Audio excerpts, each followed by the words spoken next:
White House Summit. President Joe Biden seeks to stop hate crimes after a Catholic group criticizes his response to earlier attacks. Afghanistan anniversary. How one group continues to help those who are desperate to escape Taliban control. Crackdown on clergy. Nicaragua's government raids the home of a Catholic archbishop. And big league Catholics. Who makes the starting lineup in the special survey of baseball's all-time greats? On EWTN News Nightly for Friday, August 19th, 2022.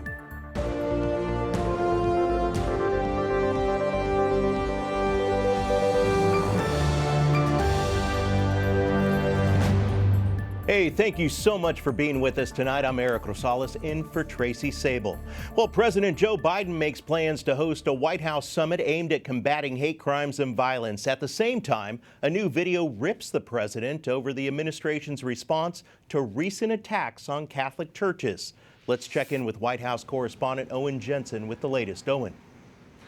Hi, Eric. Tonight, the White House says it will invite a wide-ranging group of people to next month's meeting, including faith leaders, business executives, and law enforcement officials. But critics say President Biden should be doing more to curb religious attacks and vandalism. The White House says the United We Stand summit it's holding on September 15th is designed to counter the corrosive effects of hate-fueled violence on our democracy and public safety, highlight the response of the Biden-Harris administration and communities nationwide to these dangers, and put forward a shared vision for a more united America. In the wake of the Supreme Court's decision to overturn Roe v. Wade, Catholic churches and pro-life pregnancy centers have clearly been the target of hate. They've been smashed, spray-painted, and burned. Now, CatholicVote.org released an ad it says calls out the president over anti-Catholic violence. In the 1960s, when churches were burned, President Kennedy stepped up, condemned it. To burn churches, I consider both cowardly as well as outrageous. President Kennedy pledged justice. As soon as we are able to find out who did it, we'll arrest them. Now, churches are being burned again because they protect unborn babies and women in need. Our second Catholic president? Keep protesting, because keep making your point. The White House says it is taking action to protect places of worship, including spending hundreds of millions of dollars to increase security. And when the Supreme Court tossed out Roe, the president said violence is never acceptable. First, I call on everyone, no matter how deeply they care about this decision, to keep all protests peaceful. Peaceful, peaceful, peaceful. No intimidation. At last count, our partner Catholic News Agency reports 81 attacks on churches and pregnancy centers. And CatholicVote.org says their 30-second ad, which you saw in my report, will run in states like Wisconsin and Arizona and other states, along with Washington, D.C. At the White House, Owen Jensen, EWTN News Nightly. Thank you so much, Owen. Well, the host of November's G20 Summit says Chinese President Xi Jinping and Russian President Vladimir Putin plan to attend. The president of Indonesia made the announcement in an interview with Bloomberg. The White House has not formally announced if President Joe Biden plans to join the group of world leaders. Well, the head of the United Nations is continuing his survey of Ukraine. The war-torn country has started exporting grain again, but it's only a fraction of the food that it previously provided to the world. It's obviously a reason for joy, but it is also emotional because of the sadness I feel. Antonio Gutierrez says that he would like to see Ukraine's harbors busy again. He made the comments during a visit to the port city of Odessa. Nicaraguan police raided the residence of Roman Catholic Bishop Rolando Alvarez today. Authorities are detaining the outspoken critic of the Ortega government and several other priests who had been under house arrest for 2 weeks. The government also recently shut down several radio stations owned by the Catholic Church. A rocket struck a marketplace in northern Syria today, killing at least 15 people and injuring dozens more. The town is held by Turkish-backed fighters. Syrian troops deny the attack was in retaliation for a Turkish airstrike days ago that killed at least 11 people. Well, this week, marks the one-year anniversary of the U.S. military withdrawal from Afghanistan. The Taliban took to the streets in Kabul earlier this week to celebrate the anniversary. August 15th is now a public holiday. but others in the country are not celebrating. The United Nations says nearly half of the country faces acute hunger, and some people fear for their lives and trying to flee the country. But one U.S. group is helping. Joining us now is Jason Jones, president of the Vulnerable People Project and host of the Jason Jones Show. And the Vulnerable People Project, a lot of people may not know, continues its year-long mission to help people get out of Afghanistan to safety. Jason, welcome back. Eric, thanks for having me on. Well, I tell you what, the work that you do is so important. Can you tell us how many people are still in Afghanistan trying to get out? Well, our organization alone has over 700 people that are still on our list that we have in safe houses that have a path to the United States. We have another 1,200 or so that we have in safe houses that don't have a legal path to the United States. From a source of mine, a trusted source in the State Department, there are about 18,000 SIVs, Afghans in the pipeline that hopefully will be eventually brought to the United States, but there are 150,000 SIVs. Those are Afghans that are vulnerable because they fought alongside our forces. Right. That really, there is no path that we see for them. But there are 7 million Hazara facing genocide, 30,000 Christians. It's part of what the Taliban is doing now is regularly raiding these villages, taking the daughters. And 95% of the population is in hunger. You have half of the population facing acute hunger. And so the entire country is vulnerable. Yeah, I mean, daily life there is just second by second to survive. Talk to us more about that daily life. Daily life is very hard, but especially for those Christians, for example, that we support. They're in hiding. We just got a Christian girl who'd been hiding. We codenamed her Anne, who had been in hiding in an attic. And we were eventually able to get her across the border to a neighboring country and then to the European Union, to a country in Europe. And imagine for almost a year, she lived in one small little attic. But can you imagine if Anne Frank had a cell phone? She could FaceTime you. Right. She could see the world going around. She could communicate with you. And so that's what it's like for us. We're communicating with people in hiding, but our organization can get food anywhere in Afghanistan within 12 hours, most places within 4. We're committed to, our Lord said that if someone compels you to go 1 mile with someone, you go the extra mile. We felt compelled last year when the United States left our friends and allies behind, abandoned those minorities who we promised, we committed to their security. If you remember, Joe Biden said, we're leaving no Americans behind and no SIVs behind. There are up to 180,000 SIVs that have been left behind. My organization was rescuing Americans well into the winter of last year that were stuck there. So there's a lot of work to be done. Folks at home who don't know what SIVs are, these are the people who actually helped U.S. troops, correct? You know, I talked to one today who he kept his medal with him that he was given by the U.S. military because of his heroism saving a special forces team. He said it was the worst day of his life when, to hide from the Taliban, he had to take that medal that he was given and drop it into an outhouse.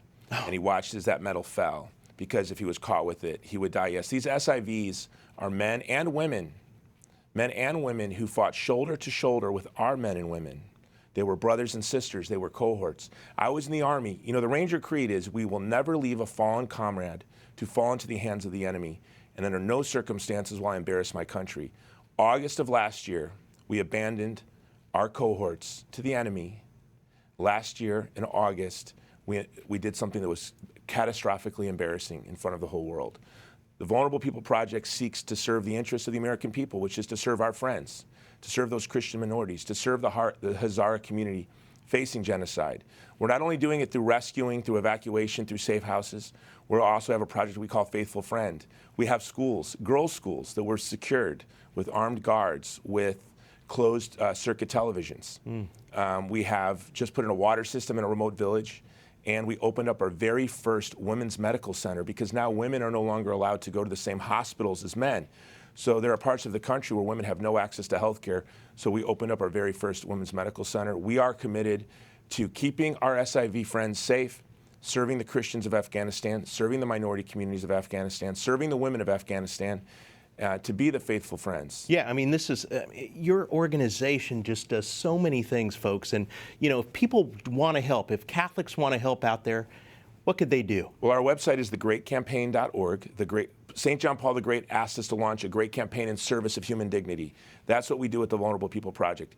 If you go to thegreatcampaign.org, we do need support. It's because of EWTN that we've been able to do so much. You covered our work early on last year. Yes. We didn't have a budget for this. We didn't anticipate this. We built this ship while we were at sea. Do you know we fed over 300,000 Afghans last year, received food or coal from us. 30,000 Afghans in very remote regions, minorities where aid was directed away.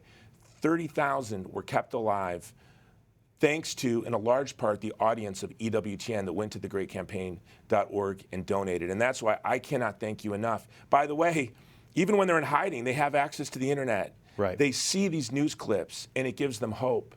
And so I am forever grateful to EWTN and your audience, because that is the apostle of the Catholic. It is to stand with those the world has abandoned. And I can promise you the Vulnerable People Project will never abandon our Afghan friends. Amen to that. Thank you so much, Jason Thank you, Jones. Eric. Thank you so much for joining us. Thank you, sir. God bless you. God bless you.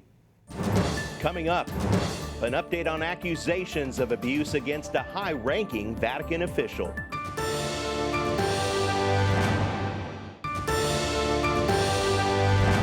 Welcome back.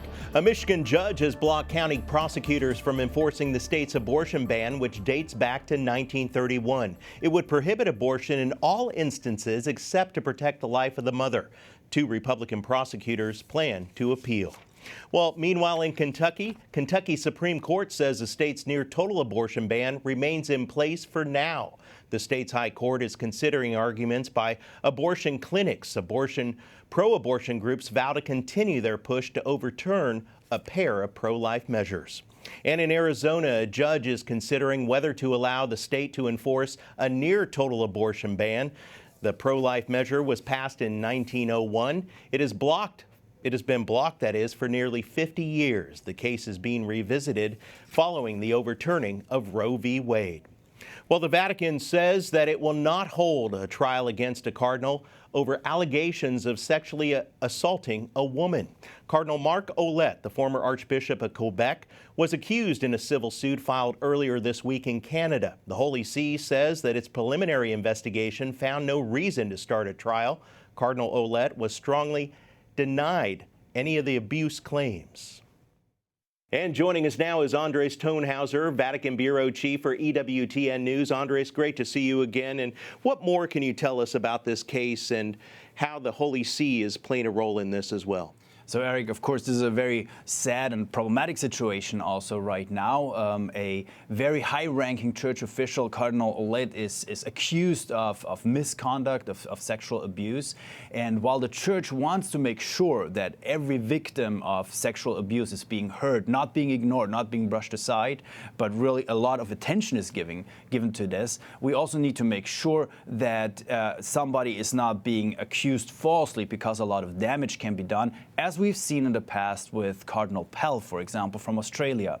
Now, Cardinal Ouellet has been accused amongst 87 other priests in a suit against the Archdiocese of Quebec, where he used to be, which he used to head, of sexual misconduct. There was a preliminary investigation by the Vatican carried out by Jesuit Father Servet, and he came to the conclusion that there's not enough evidence to really launch a full investigation into the case. And also the Pope himself, Pope Francis, that this was said by a statement by the Vatican spokesperson, Matteo Bruni, is that he didn't find enough evidence to look closer into this case. So it seems there will be no action being taken on the side of the Church. And talk to us a little bit more about Cardinal Ouellet and his role at the Vatican. So Cardinal Ouellet is the prefect of the dicastery for bishops. It's a very, very important position. They are preparing all the nominations for newly elected bishops that then the Pope is approving. And I understand that you're working on some other stories. Tell us more about that. Other stories right now in Rome upcoming is the consistory of the cardinals. So Pope Francis named several new cardinals that will come together for the first time also next week in Rome. This will be a big event. And then, of course, also the travels of the Holy Father to Aquila. It's a one-day trip, which has been also anticipated with great fascination. Andreas Thonhauser, EWTN Vatican Bureau Chief, thank you so much for joining us. Thank you. Up next, the renowned Christian community of prayer celebrates an anniversary. Plus, a closer look at the Catholics who represent the all-time greats in our national pastime.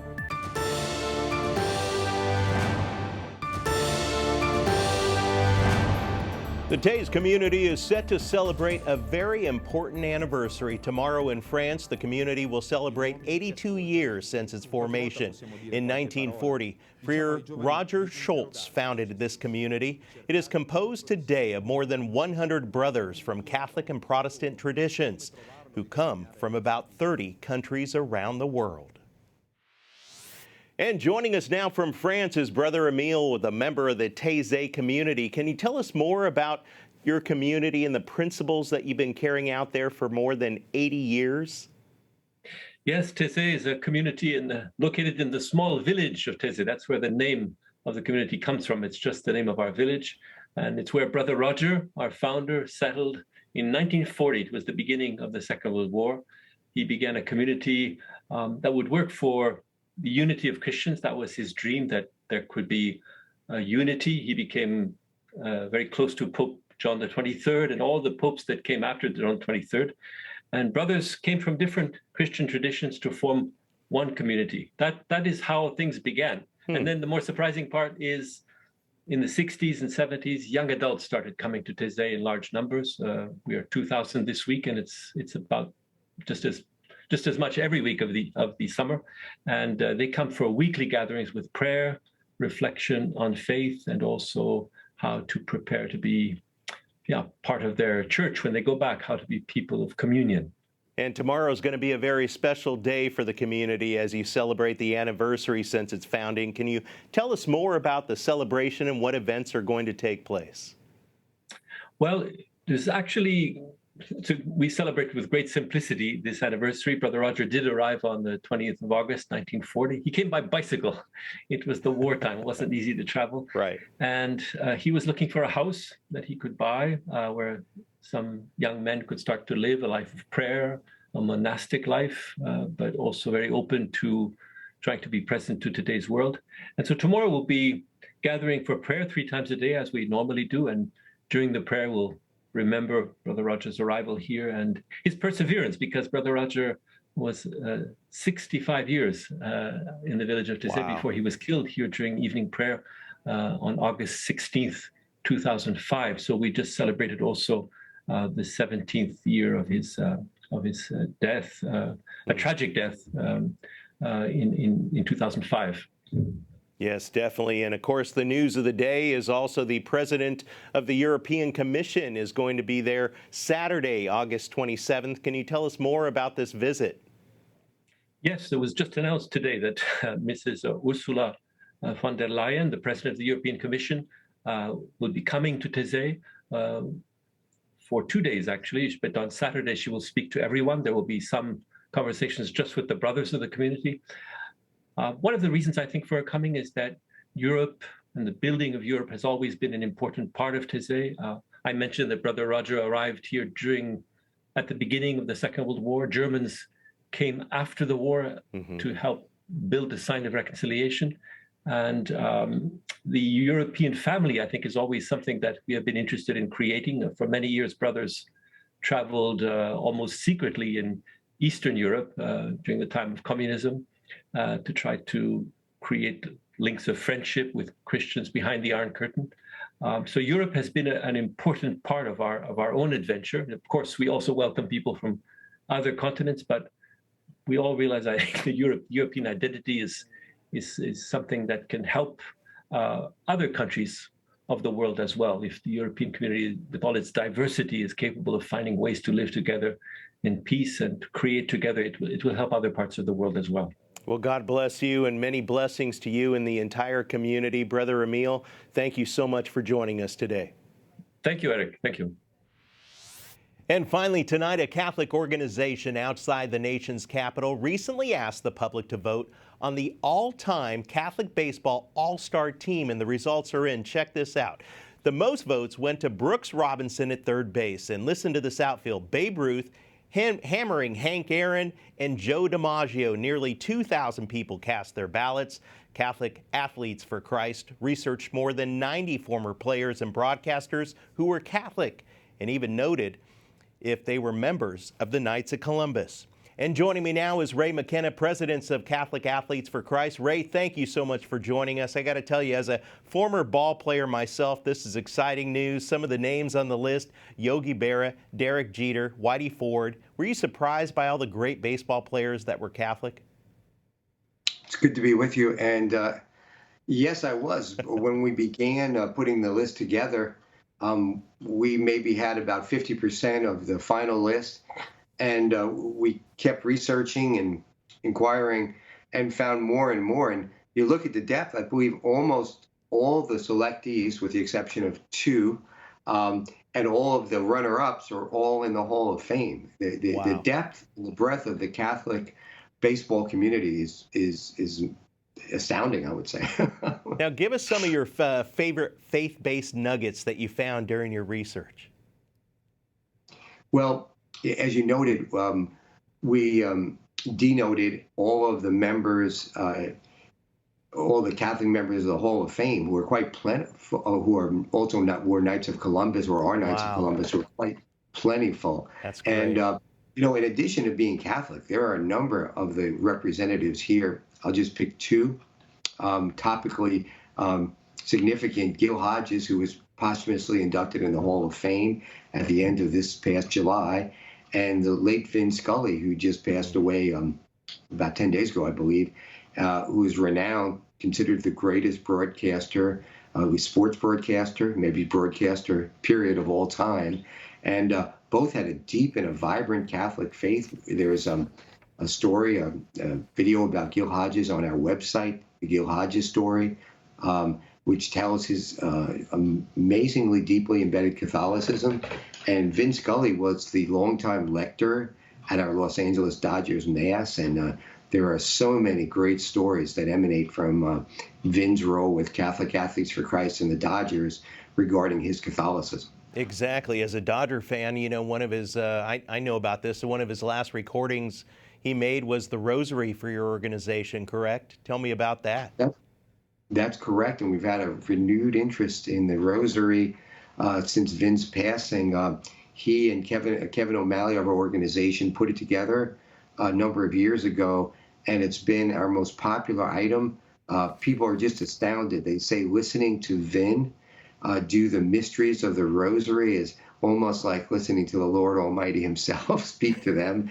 And we had the same reaction from the baseball attendees. And we're talking about some pretty, big name baseball players who would go to our Mass at Dodger Stadium and listen to Vin and just come away astounded, by his sincerity, his persona, his just an amazing presence. Yeah, I mean, a lot of people didn't know that he believed strongly in his Catholic faith, and that's what you found out as well, right? Yeah, so many vignettes, but if I just may share one, Eric, he said on one Dodger broadcast of 67 years or so, he referred to a player who was listed by the team as being day-to-day, and he said, he's day-to-day, but then I guess from the Lord's perspective, all of us are. There are just so many things he would say like that, just in passing. Yeah, he's just an amazing broadcaster, I tell you. 67 years of doing TV and radio for the Los Angeles Dodgers, and his Catholic faith was very strong in his broadcast. Well, I got to tell you, Ray McKenna, president of Catholic Athletes for Christ, thank you so much for joining us. My pleasure. God bless you. And we want to thank you all for watching tonight. For the entire EWTN News Nightly team, I'm Eric Rosales. Have yourself a wonderful night. Good night, and God bless.